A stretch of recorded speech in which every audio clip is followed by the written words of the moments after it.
আমি 10 টাকার ময়দা দিয়ে 200 টাকার সন্দেশ বা পেড়া বানিয়ে দেখাবো। অল্প ঘি দিয়ে খেতে এতটা টেস্টি, এতটা সুন্দর হয়, মিষ্টির দোকানের কোনো অংশেই কম হবে না, এতটাই লোভনীয় হবে। আপনারা যারা মিষ্টি পছন্দ করেন সত্যি বাড়িতে একবার ট্রাই করে দেখবেন, এতটাই টেস্টি, এতটাই সুন্দর হয়, মিষ্টির দোকানের মতোই খেতে লাগবে। হ্যালো বন্ধুরা, welcome to my channel Kakuli's kitchen. আশা করি সকলে ভালো আছেন ও সুস্থ আছেন। 20 গ্রাম ময়দা নিলাম,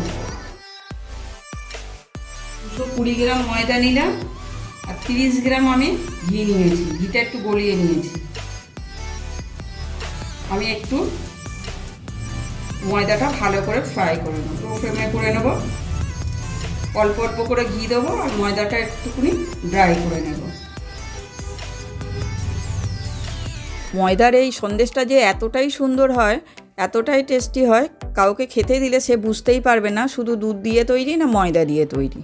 অল্প খরচেই বাড়িতে সকল সদস্যরা মিলে খেতে পারবেন এবং পুজোর সময় সকলকে দিতেও পারবেন খেতে। ময়দাটা ভালোভাবে মিশে গিয়ে একটা সুন্দর গন্ধ বেরোবে, ঠিক ওই রকম টাইমে নামিয়ে নেব। বাড়িতে যে কোনো সদস্য আসলেও আপনারা বাড়িতে বানিয়েও রেখে দিতে পারবেন, তাহলে আর সঙ্গে সঙ্গে কেউ না থাকলে মিষ্টির দোকানে ছুটতে হবে না, বাড়িতেই সবাইকে দিতে পারবেন। আমি এখানে 30 গ্রাম ঘি দিলাম, আপনারা বেশিও ঘি দিতে পারেন। হয়ে গিয়েছে, এবার আমি নামিয়ে নেব। খুব সুন্দর গন্ধ বেরোবে যখন ভাজা, তখন নামিয়ে নিতে হবে। হয়ে গিয়েছে, দেখুন একেবারে ঝুরঝুর হয়ে গিয়েছে, কালারটাও চেঞ্জ হয়েছে। ময়দার এই সন্দেশ বা পেড়াটি এতটাই সুন্দর, এতটাই টেস্টি হয়, হঠাৎ কোনো অতিথি আসলে সে বুঝতেই পারবে না যে এটা বাড়িতে বানিয়ে খাওয়াচ্ছেন বা দোকান থেকে এনে খাওয়াচ্ছেন। খুব সুন্দর যখন গন্ধ বেরোবে সেই রকম টাইমে নামিয়ে নিতে হবে। আমুল গোল্ড দুধ দিয়ে দিলাম। 120 গ্রাম লিকুইড দুধের মধ্যে 120 গ্রাম আমি চিনি দিয়ে দিলাম। চিনিটা একটু গলিয়ে নেব। এতটাই সুন্দর, এতটাই টেস্টি হয়, অল্প খরচে সকলেই মিলে বাড়ির সদস্যরা খেতে পারবেন এবং অতিথিকে আপ্যায়নও করতে পারবেন।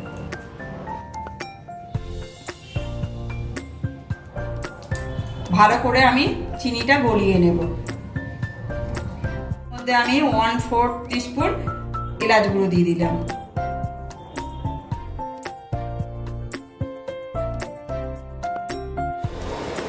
চিনি গলে গিয়েছে পুরোপুরি, ঠিক চিনিটা মেল্ট হয়ে আসবে আর একটু চটচটে ভাব হবে, এইরকম টাইমে ময়দাটা তুলে দেবো আর গুঁড়ো দুধ দিয়ে দেবো। চটচটে হয়ে গিয়েছে, ভাব করে দুধটা ফুটেও গিয়েছে, চিনিটাও মেল্ট হয়ে এসেছে, এরকম টাইমে আমি ময়দা দিয়ে দেবো। ময়দাটা আমি অল্প অল্প করে দিয়ে মেশাতে থাকবো।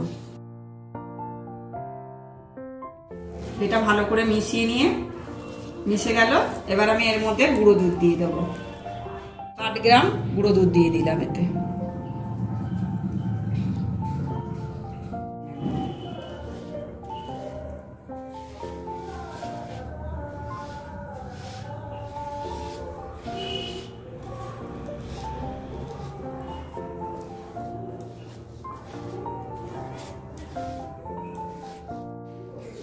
ডোটা পুরোপুরি ছেড়ে আসছে, মিষ্টির ডোটা,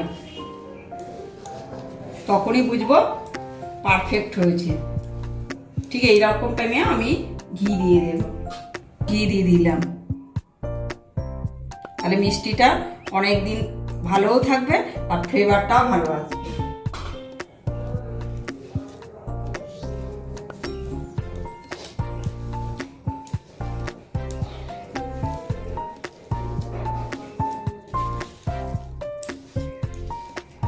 পুরোপুরি ছেড়ে এসেছে।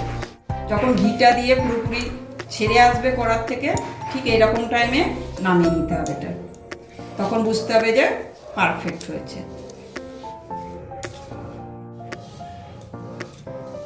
এবার আমি হাত দিয়ে একটু ঠান্ডা হবে, ঠান্ডা করতে দিলাম, হাত দিয়ে আমি মিষ্টিগুলো বানিয়ে নেব।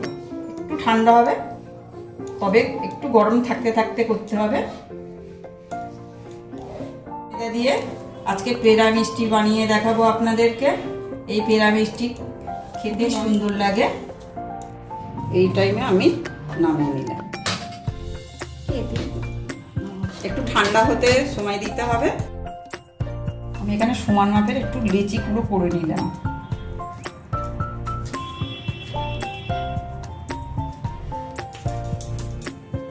এমন করে গোল করে নিলাম। আপনারা যেমন ইচ্ছা ডিজাইন করবেন। আমি আজকে পেড়ার ডিজাইনটা এইরকম বরফির আকারেও করতে পারেন, আমি আজকে এই আকারে করলাম।